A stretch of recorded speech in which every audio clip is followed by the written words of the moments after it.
This next poem is kind of a hybrid form between the Malayan form of what's called a pantoum, repeating interlocking poem, and the sturdy English form of the ballad. It's called She Put on Her Lipstick in the Dark. I hate shouting like this. I feel like hello? You may have a microphone in there. Someone may have a microphone for me? Around the corner. In that door. Around the door. Yeah, in the door. Against the door. Over there. He's back there working on it. Oh, I see. So what am I supposed to do in the meantime? Okay. She put on her lipstick in the dark. Hey, a friend of mine gave a reading and someone was dressed in a giant chicken outfit and kept walking behind him. So I guess this is not distracting yet. I really did meet a blind girl in Paris once. It was in the garden of a museum where I saw her touching the statues. She had brown hair and an aquamarine scarf. It was in the garden of the museum. I told her I was a thief disguised as a guard. She had brown hair and an aquamarine scarf. She told me she was a student from Grenoble. I told her I was not a thief disguised as a guard. We had coffee at the little commissary. She had time till her train to Grenoble. We talked about our supreme belief in art. We had coffee at the little commissary, then sat on a bench near the foundry. We talked about our supreme belief in art. She leaned her head upon my chest. We kissed on a bench near the foundry. I closed my eyes when no one was watching. She leaned her head upon my chest. The museum was closing. It was time to part.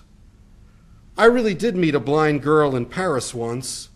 I never saw her again, and she never saw me. In a garden, she touched the statues. She put on her lipstick in the dark. I close my eyes when no one is watching. She had brown hair and an aquamarine scarf. The museum was closing. It was time to part. I never saw her again. And she never saw me.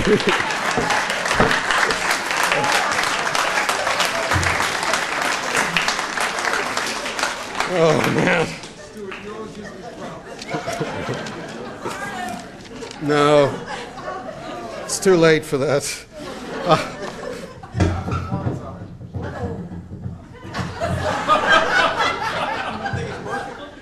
I thought Kurt had a hard time. Okay. It's working. It's working. Thank you. Thank you very much. Poem for Jack. This poem, by the way, may already be antiquated because of the technology that's described here. I don't know if people still use these kinds of answering machines. Poem for Jack. When she and I began sleeping together, her phone would ring and her answering machine click on, with your hurt voice leaving, concerned and clever, oaths and messages. Naked in bed, we laughed at you, and I, greedy, held her as she offered me no explanation. Before long, I was the one leaving her the fourth-rung message. Seeing her at the store after all this time, she says how well she does, catches me up on the news of those brief days we spent together, mentions your name as if outside her body and mind, we three had met and become old friends.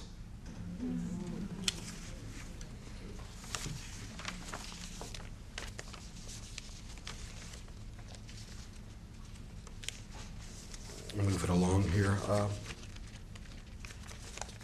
It's a little poem called Ian's Song. He's a rather dysfunctional person. He is what you call in France a pied de comptoir, a barfly. He wears a black shirt with a death's head on it, and His father was 16 when his father was born, when he was born. And so the horrible fact is he likes me because I would be his father's age, and we're good friends. Ian's song. I am not a real person, and the days I lived in never happened, yet they were all I had, born in the pit of this world.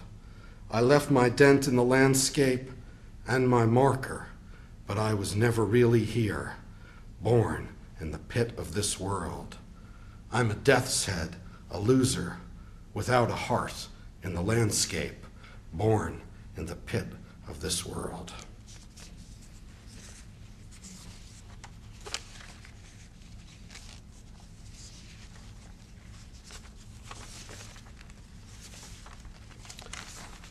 A father's words. Don't step on the broken glass of the future, my barefoot darlings. A broom cannot sweep away tears. The animals in your fables are real. Look around you. If asked, always say, you have been here before. Last poem, Days of Me. When people say they miss me, I think how much I miss me too. Me, the old me, the great me, lover of 3 women in one day.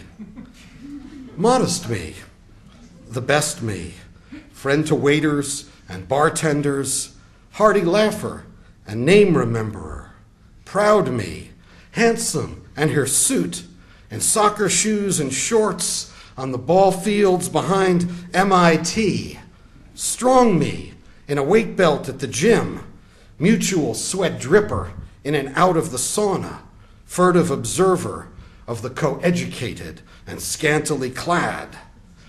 Speedy me, cyclist of rivers, goose and peregrine falcon counter, all-season venturer, chatterer up of corner cops, groundskeepers, mothers with strollers, outwitter of panhandlers and bill collectors, avoider of levies, excises, me in a taxi in the rain, pressing my luck all the way home.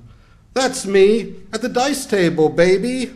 Betting come, little Joe and yo, blowing the coals, laying thunder, my foot on top a $50 chip, some drunk spilled on the floor.